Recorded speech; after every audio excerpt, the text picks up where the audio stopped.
5 മണി ആയപ്പോഴത്തേക്ക് ഞങ്ങൾക്ക് അതിയായ ക്ഷീണം വന്നിട്ട് ഇച്ചിരി കഞ്ഞി കുടിക്കണമെന്നുള്ള ഒരു ആഗ്രഹം വന്നു. അപ്പോൾ ഞങ്ങൾ വന്ന വഴിക്കൊക്കെ തിരക്കിയിട്ട് കഞ്ഞി കിട്ടിയില്ല. അപ്പോഴത്തേക്ക് ഞങ്ങൾ ഗുരുവായൂരപ്പൻ്റെ മണ്ണി വന്ന് ഞങ്ങൾ സുഭിക്ഷമായിട്ട് അത് കഴിച്ച് 4 പേരും സുഖമായിട്ട് ഉറങ്ങി. ഞങ്ങൾ ആ ക്ഷീണം പോലും എങ്ങോട്ട് പോയെന്ന് ഞങ്ങൾക്ക് അറിയാൻ വയ്യ. അത് ഞങ്ങൾക്കൊരു മഹാ അത്ഭുതമാണ്.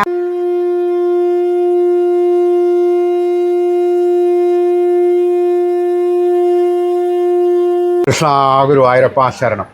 ഗുരുവായൂർ ഉണ്ണിക്കണ്ണൻ ഓൺലൈൻ യൂട്യൂബ് ചാനലിലേക്ക് സ്വാഗതം. ശ്രീ ഗുരുവായൂരപ്പൻ്റെ ഭക്തന്മാരെ നിരവധി ആൾക്കാർ ഗുരുവായൂർ വന്ന് ദർശനം നടത്താറുണ്ട്. അങ്ങനെ കൊല്ലത്ത് നിന്ന് വന്ന ഷീല ഇടയ്ക്കിടയ്ക്ക് ഗുരുവായൂരപ്പന് വന്ന് ദർശനം നടത്തുന്ന ഒരു വ്യക്തിയാണ്.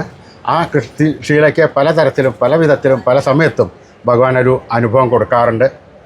ഇന്ന് ഈ ഗുരുവായൂരിൽ വന്നിട്ട് അവർക്ക് എന്തോ ഒരു അനുഭവം, കൃഷ്ണാനുഭവം ഉണ്ടായി എന്ന് പറയുന്നു. അത് നമ്മുടെ പ്രേക്ഷകരുടെ മുമ്പിൽ അവരിതാ പറയുന്നു. നമസ്കാരം ഷീല. ഹരേ കൃഷ്ണ. എന്തോ ഒരു കൃഷ്ണാനുഭവം ഉണ്ടായി ഇന്ന് ഈ മണ്ണിൽ വെച്ച് എന്ന് പറഞ്ഞല്ലോ. ആ കൃഷ്ണാനുഭവം ഒന്ന് നമ്മുടെ പ്രേക്ഷകർക്ക് വേണ്ടി ഒന്ന് പറയാം. ഹരേ കൃഷ്ണ. പറഞ്ഞോളൂ. ഞങ്ങൾ കൊല്ലത്തു നിന്നാണ് വരുന്നത്. ഞാൻ പല പ്രാവശ്യവും പല വട്ടവും ഇവിടെ കൃഷ്ണനെ കാണാൻ വന്നിട്ടുണ്ട്. അപ്പം എനിക്ക് ഒരുപാട് കൃഷ്ണാനുഭവങ്ങളുണ്ട്. ഇന്നലെ ഉണ്ടായ ഒരു അനുഭവം എനിക്ക് പറയാതിരിക്കാൻ പറ്റത്തില്ല. എന്ന് വെച്ചാൽ ഞങ്ങൾ ഇന്നലെ കൊല്ലത്തുനിന്ന് ഉച്ചയ്ക്കാണ് യാത്ര തിരിച്ച് എറണാകുളമൊക്കെ കഴിഞ്ഞപ്പോഴത്തേക്ക് കുറേ താമസിച്ചു ഞങ്ങളിങ്ങ് എത്താനായിട്ട്. അങ്ങനെ വഴിയിലൊക്കെ ബ്ലോക്കൊക്കെ ഉണ്ടായിരുന്നു. അങ്ങനെ ഞങ്ങൾ എത്താൻ താമസിച്ചപ്പോഴത്തേക്ക് ഒരു 5 മണി ആയപ്പോഴത്തേക്ക് ഞങ്ങൾക്ക് അതിയായ ക്ഷീണം വന്നിട്ട് ഇച്ചിരി കഞ്ഞി കുടിക്കണമെന്നുള്ള ഒരു ആഗ്രഹം വന്നു. അപ്പോൾ ഞങ്ങൾ വന്ന വഴിക്കൊക്കെ തിരക്കിയിട്ട് കഞ്ഞി കിട്ടിയില്ല. അപ്പോഴത്തേക്ക് ഞങ്ങൾ ഗുരുവായൂരപ്പൻ്റെ മണ്ണി വന്നപ്പോഴത്തേക്ക് ഇച്ചിരി കുഴഞ്ഞ് ടയേർഡായി. അപ്പോൾ അടുത്തൊരു ഹോസ്പിറ്റലിൽ ചെന്നിട്ട് പ്രഷർ എങ്ങാനോ കുറഞ്ഞാണോ എന്നൊന്ന് പരിശോധിക്കാമെന്നും പറഞ്ഞ് ചെന്ന് അവിടെ ഡോക്ടർ നോക്കി കുഴപ്പമൊന്നുമില്ലായിരുന്നു. അപ്പോൾ എനിക്ക് കഞ്ഞി കുടിക്കണമെന്നുള്ള അന്നേരവും എൻ്റെ മനസ്സിൽ എൻ്റെ ഗുരുവായൂരപ്പ ഇച്ചിരി കഞ്ഞി കിട്ടിയെങ്കിൽ എൻ്റെ ഈ പ്രശ്നമെല്ലാം തീർന്നു. അപ്പോഴൊരു മോളവിടെ വന്നു, കുഞ്ഞിന് പേരയ്ക്ക തിന്ന് അലർജി ആയിട്ട് അവിടെ വന്നു. അപ്പം ഞങ്ങൾ തങ്ങളിൽ സംസാരിച്ച് മോളെ വീട് എവിടെയാണെന്ന് ചോദിച്ചപ്പോൾ ഞങ്ങൾ ഗുരുവായൂരപ്പൻ്റെ മണ്ണിലാണ് താമസിക്കുന്നതെന്ന്. അപ്പം മോളെ എനിക്ക് ഇച്ചിരി കഞ്ഞി കിട്ടിയെങ്കിൽ കൊള്ളായിരുന്നെന്ന് പറഞ്ഞു. അപ്പോഴാ മോള് ആ കുഞ്ഞിനെ ആശുപത്രി കിടന്നിട്ട് പോലും ഭർത്താവും മോളും കൂടി വീട്ടിൽ പോയി.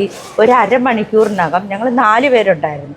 ഞങ്ങൾക്ക് ഭയങ്കര അത്ഭുതമാണ് തോന്നിയത്. 4 പേർക്കും ഇഷ്ടം പോലെ കഴിക്കാനുള്ള കഞ്ഞി എങ്ങനെ ഇത് അരമണിക്കൂറിനകം ഞങ്ങളുടെ മുമ്പിൽ എത്തിച്ചെന്ന് ഞങ്ങൾക്ക് ഭഗവാൻ തന്ന ഒരു കഞ്ഞി, പപ്പടം, അച്ചാർ ഞങ്ങൾക്ക് ഭഗവാൻ തന്ന ഒരു അന്നമാണെന്ന് ഞങ്ങൾ അതിയായി അങ്ങ് പ്രാർത്ഥിച്ചു പോയി. ആ കുഞ്ഞിന് വേണ്ടി ഞങ്ങൾ പ്രാർത്ഥിക്കും. 12 മണിക്ക് ഞങ്ങൾ താമസിച്ചിരുന്ന ഹോട്ടലിൽ ഞങ്ങൾ കഞ്ഞി കുടിക്കുകയെന്ന് വെച്ചാൽ പാത്രം, കഞ്ഞി കുടിക്കാനുള്ള സ്പൂണ്, ഇതെല്ലാം ഞങ്ങൾക്ക് കൊണ്ടെത്തിച്ച് ഞങ്ങൾ സുഭിക്ഷമായിട്ട് അത് കഴിച്ച് 4 പേരും സുഖമായിട്ട് ഉറങ്ങി. ഞങ്ങൾ ആ ക്ഷീണം പോലും എങ്ങോട്ട് പോയെന്ന് ഞങ്ങൾക്ക് അറിയാൻ വയ്യ.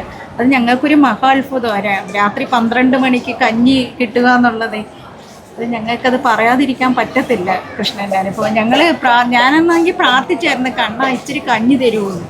പക്ഷെ അത് ഞങ്ങൾക്ക് രാത്രി 12 മണിയായപ്പോൾ ഭഗവാൻ എത്തിച്ചു തന്നു എന്നുള്ളതാണ്. ഞങ്ങൾക്കത് നമ്മൾ സ്നേഹത്തോടു കൂടി ഭഗവാനോടൊന്ന് പ്രാർത്ഥിച്ചു കഴിഞ്ഞാൽ ഭഗവാൻ അത് നമുക്ക് എത്തിച്ചു തരും എന്നുള്ള കാര്യത്തിൽ ഉറപ്പാണ്. ഉറപ്പ് ഞങ്ങൾക്കുള്ള അനുഭവം ഞങ്ങൾക്കത് പറഞ്ഞാൽ തീരത്തില്ല.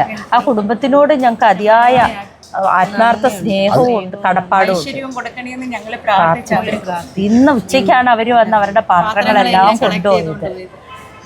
അത് ശരിക്കും പറഞ്ഞാൽ ഭഗവാൻ അവരെ നിയോഗിച്ച മാതിരി ഭഗവാൻ കൊണ്ട് എത്തിച്ചതാവും. അത് സംസാരിക്കുന്ന ആ മോള് കേട്ടിട്ട് പറയാ, ചേച്ചി ഞാൻ അപ്പം ഞങ്ങളൊന്ന് മടിച്ച് വേണ്ടെന്നും പറഞ്ഞ് അങ്ങ് പോയി കഞ്ഞി കൊണ്ട് തരുമായിരുന്നു.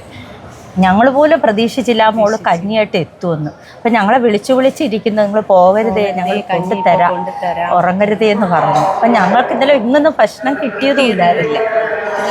കഞ്ഞി കുടിച്ചപ്പോഴുള്ള ഒരു അമൃത് കുടിച്ച അത്രയും ടേസ്റ്റുള്ള കഞ്ഞി ഞങ്ങൾ കുടിച്ചിട്ടില്ല. പറയാതിരിക്കാൻ പറ്റത്തില്ല ഞങ്ങളെ കൃഷ്ണാനുഭവം. അപ്പൊ ആ കണ്ണന്റെ അനുഗ്രഹം കിട്ടിയ ആ ഒരു ആനന്ദാശ്രക്കളാണ് ഇപ്പൊ ശീലാമ്മയുടെ മുഖത്ത് കാണുന്നത്. ആ ഭഗവാന്റെ ഒരു കാരുണ്യം ഉണ്ട് എന്നുള്ള കാര്യം ഉറപ്പാണല്ലോ. അതും രാത്രി 12 മണിക്ക് ഞങ്ങൾക്ക് ഇത്രയും സുഭിക്ഷമായ ചൂട് കഞ്ഞി കിട്ടുമെന്ന് ചോദിച്ചാൽ ഞങ്ങൾക്കത് ഈ ഗുരുവായൂരപ്പന്റെ മണ്ണിൽ വന്നിട്ട് അത് ഞങ്ങൾക്ക് അന്നദാന പ്രഭു വേണ്ടുവോളം ഞങ്ങളെ രക്ഷിച്ച് പണ്ട് ഒരു കഥ പറയണത് കേട്ടിട്ടുണ്ട്. കാരണം രാത്രി ഇവിടെ വന്ന സമയത്ത്, നട അടച്ച സമയത്ത്, ഒരു ഭക്തൻ അവിടെ ഒന്നും കഴിക്കാനില്ലാണ്ട് അവിടെ ഇരിക്കുന്ന സമയത്ത് ഒരു ചെറിയൊരു കുട്ടി അടുത്ത് വന്നു എന്നും ആ കുട്ടി 2 കദളിപ്പഴം കൊടുത്തു എന്നും അദ്ദേഹത്തിന് സന്തോഷമായി എന്നും വിശപ്പ് മാറി. 2 കദളിപ്പഴം തന്ന സാധാരണ നിലയ്ക്ക് ആർക്കും വിശപ്പ് മാറില്ലല്ലോ. പക്ഷെ ആ ഭക്തന് വിശപ്പ് മാറി എന്നും പറയുന്നത്. അപ്പോൾ ഗുരുവായൂരപ്പൻ്റെ അടുത്ത് വന്നു കഴിഞ്ഞാൽ ഗുരുവായൂരപ്പൻ നമുക്ക് ഓരോരോ പ്രത്യക്ഷത്തിൽ ഞങ്ങൾക്ക് തന്നു രാത്രി 12 മണിക്ക് ഞങ്ങൾക്ക് ഈ കഞ്ഞി കിട്ടുമെന്നുള്ള കഞ്ഞി, പപ്പടം, അച്ചാറ് കിട്ടുമെന്ന് നമ്മൾ ഒട്ടും പ്രതീക്ഷിച്ചില്ല. ഞങ്ങൾക്ക് തന്നു. അത് 4 ആളുകൾക്ക് കുടിക്കാനുള്ള കഞ്ഞി.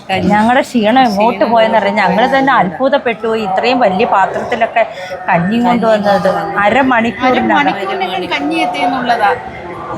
അപ്പോൾ ശരിക്ക് ഭക്തന്മാരോട് നമുക്ക് പറയാൻ എന്താന്ന് വെച്ചിട്ടുണ്ടെങ്കിൽ നല്ല പോലെ സ്നേഹത്തോടുകൂടി എന്ത് ചോദിച്ചാലും ഭഗവാൻ തരും. സ്നേഹത്തോട് ഇച്ചിരി കഞ്ഞി തരുമോ കണ്ണാന്ന് 4:30 തൊട്ട് ഞങ്ങൾ കഞ്ഞിക്ക് തേടി നടക്കുക. 12 മണിക്ക് അത് തന്നു ഭഗവാൻ.